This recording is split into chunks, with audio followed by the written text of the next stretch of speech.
নমস্কাৰ বন্ধুসকল, সকলোৰে ভালনে? আপোনালোকৰ খবৰ আগত এটা ট্ৰেণ্ডিং টপিকৰ ওপৰত আলোচনা কৰিবলৈ আহিছোঁ। আধাৰ কাৰ্ড অসমৰ ক'ত কেনেকৈ আপোনালোকে বনাব পাৰিব।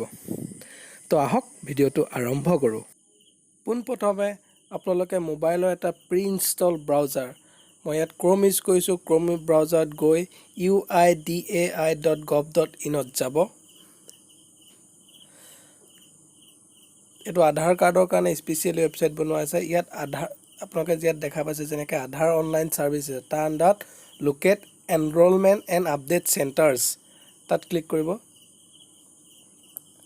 আপোনালোকৰ কাৰণে এতিয়া নতুন এটা টেব অ'পন হ'ব। টেবটোতে আপোনালোকৰ চেণ্টাৰবোৰ ক'ত আছে তাত চাব পাৰিব। ইয়াত মই এতিয়া অবভিয়াছলি আমি আছাম চিলেক্ট কৰিব লাগিব ষ্টেট, কাৰণ আছামৰ কাৰণে আমি বিচাৰিছোঁ। ডিষ্ট্ৰিক্ট মই এতিয়া কামৰূপ চিলেক্ট কৰিম।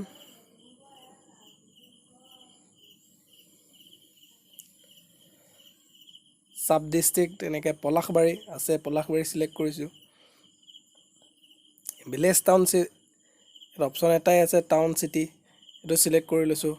তাৰপিছত ভেৰিফিকেশ্যন কোডটো মই টাইপ কৰি দিয়াৰ পিছত মই আমাৰ এই ভিলেজ টাউন চিটিত কোনটো জেগাত মই আমাৰ আধাৰ কাৰ্ডৰ কাৰণে এপ্লাই কৰিব পাৰিম সেইটো ওলাই পৰিব।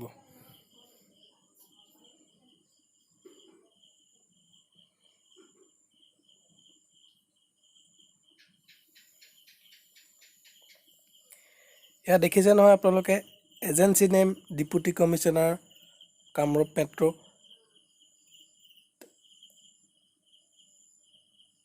আমাৰ পঞ্চায়ত আছে, গাৰল পঞ্চায়তত এপ্লাই কৰিব পাৰিম। Contact person Barnali Goswami, most probably panchayat secretary হ'ব চাগে তেওঁক আমি কণ্টেক্ট কৰিলে আমাৰ গোটেই যিখিনি কাম আধাৰ কাৰ্ড কৰিব লাগে সেইখিনি আমি কৰিব পাৰিম। আপোনালোকে পিন কোড ছাবমিট কৰি আপোনালোকে চাব পাৰিব আপোনালোকৰ সেই কোন জেগাখিনিত আধাৰ চেণ্টাৰ আছে নে নাই। মই নগাঁও পিন কোড মাৰিছোঁ। নগাঁৱৰ ক'ত মই আধাৰ কাৰ্ডৰ কাৰণে যদি এপ্লাই কৰিবলগীয়া ক'ত কৰিব পাৰিম তাত দেখা পাম। ভেৰিফিকেশ্যন কোডটো ছাবমিট কৰাৰ পিছত নগাঁৱৰ ক'ত আধাৰ কাৰ্ডৰ চেণ্টাৰ আছে সেইটো দেখা পাম।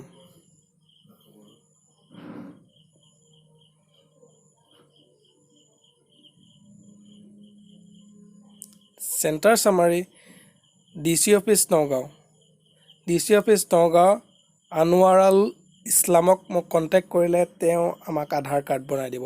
আধাৰ কাৰ্ডৰ কাৰণে কি কি ডকুমেণ্টছ লাগে মই ডেছক্ৰিপশ্যনত মই দি দিম, আপোনালোকে তাৰ পৰা চাই ল'ব পাৰিব কি কি ডকুমেণ্টছ লৈ আপোনালোকে কণ্টেক্ট পাৰ্চন কেইজনক বা আপোনালোকে চেণ্টাৰত গৈ আপোনালোকে এপ্লাই কৰিব পাৰিব।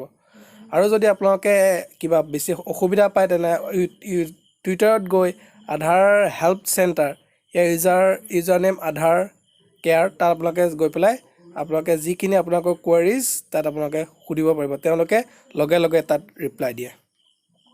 ধন্যবাদ ভিডিঅ'টো চোৱাৰ কাৰণে। এনেকৈ ভিডিঅ'ত পাই থাকিবলৈ লাইক, শ্বেয়াৰ, কমেণ্ট কৰিব। ধন্যবাদ। জয় অসম।